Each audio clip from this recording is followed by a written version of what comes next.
Un domājot par to, kā lai mēs sasniedzam ikvienu bērnu, kuram ir nepieciešams šis atbalsts, kā vislabāk to izdarīt. Un tad mēs saprotam, ka vislabāk savus bērnus pazīst tieši tie, kas viņus satiek.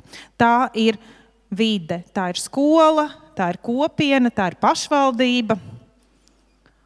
Un tieši tāpēc tieši pašvaldības būs tās, ar kurām mēs sadarbosimies ļoti, ļoti cieši. Lai visi kopā mēs izveidot šo iekļaujošo vidi, kurā visi bērni un jaunieši var justies droši un atbalstīt. Latvijas pašvaldības savienības padomniece Ināra Dundure ir šeit. Zinātņu doktora sabiedrības vadībā jau 10 gadus šajā organizācijā pārzina izglītības un kultūras jautājumus. Un es domāju, ka Inārai ir ko teikt arī mums.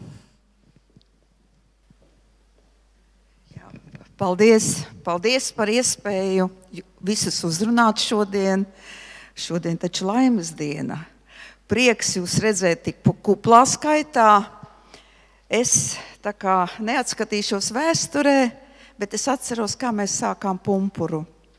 Es pati braucu pa visiem reģioniem, zvanīju skolām. Teica, nē, mums tādu bērnu nav, kuriem vajadzīgs īpašs atbalsts. Šodien vairāk nevienu nav jāpārliecina. Un tas jau ir Pumpura rezultāts. Ka mēs esam tik kuplā skaitā. Šodien šis projekts skola kopienā jau būs pilnīgi citā līmenī. Tā lasot un domājot, kas tas būs, kas būs savādāk. Vai mēs būsim mainījušies, vai pārējā sabiedrība būs mainījusies. Viņa būs mainījusies, bet viņa būs sarežģītāka. Viņa nebūs vienkāršāka. Līdz ar to mums kopā pašvaldībām, kopā ar Izglītības zinātnes ministriju, es vēl gribētu piesaukt arī veselības ministriju, jādomā, kā panākt, kā strādāt ar visiem bērniem, lai viņi varētu iegūt izglītību, lai viņi varētu pēc tam iegūt arī specialitāti, arodu un veidot ģimenes un dzīvot mūsu Latvijā.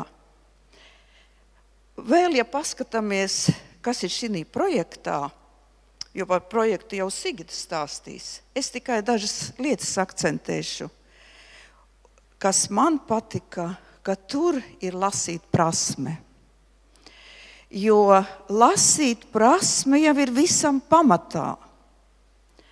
Šobrīd, ja mēs tā paskatāmies un tā parunājam un novērtējam un redzam, kā bērniem sokas, tad viņi sāk izkrist 2., 3. klasē, ka viņš nevar sekot līdzi pārējiem vienaudžiem. Atklājas, ka arī 6. klasē slikti lasa. Līdz ar to ne tikai šī projekta ietvaros, kur būs 1., 3. klasē, es aicinu visus jūs, pedagogus, atbalsta personālu, katru, liekam akcentu uz lasīt prasmi.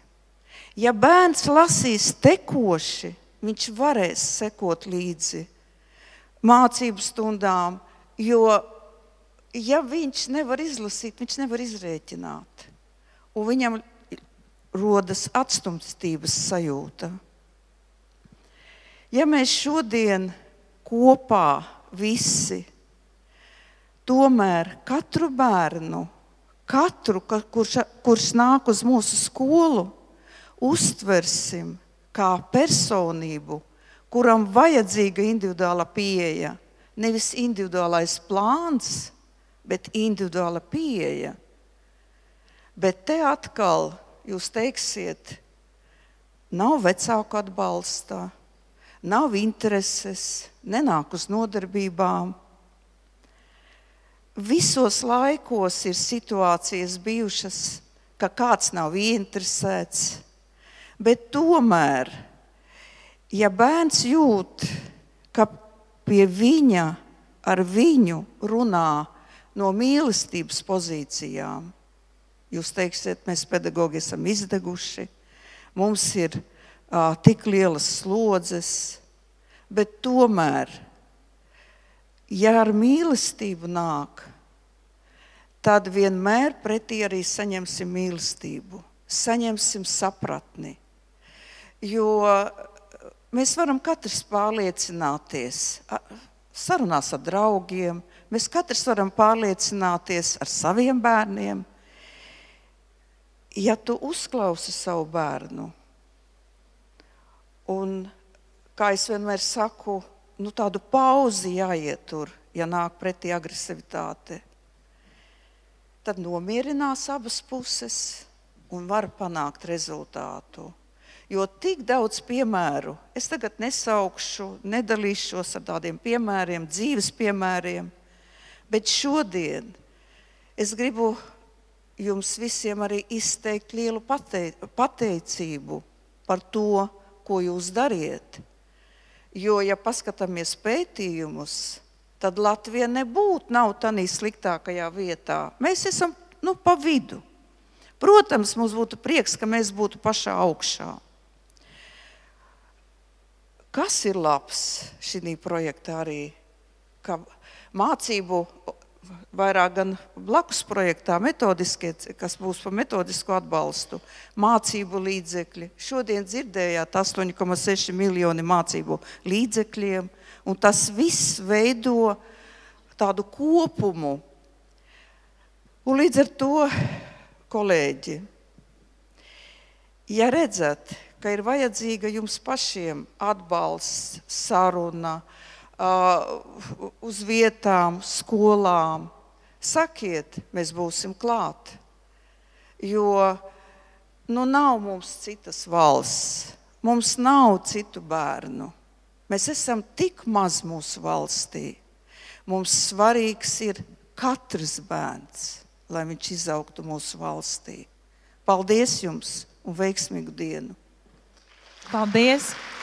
Un es esmu pārliecināta, ka iesaistoties projektā Skolu kopienā, katra pašvaldība būs ieguvēja. Es ļoti ceru. Un metamais kauliņš ir, lai mestu tur, kur vajag trāpīt. Un paldies jums liels, un paldies, lai tas vienmēr atgādina jums par iespējām. Paldies jums liels!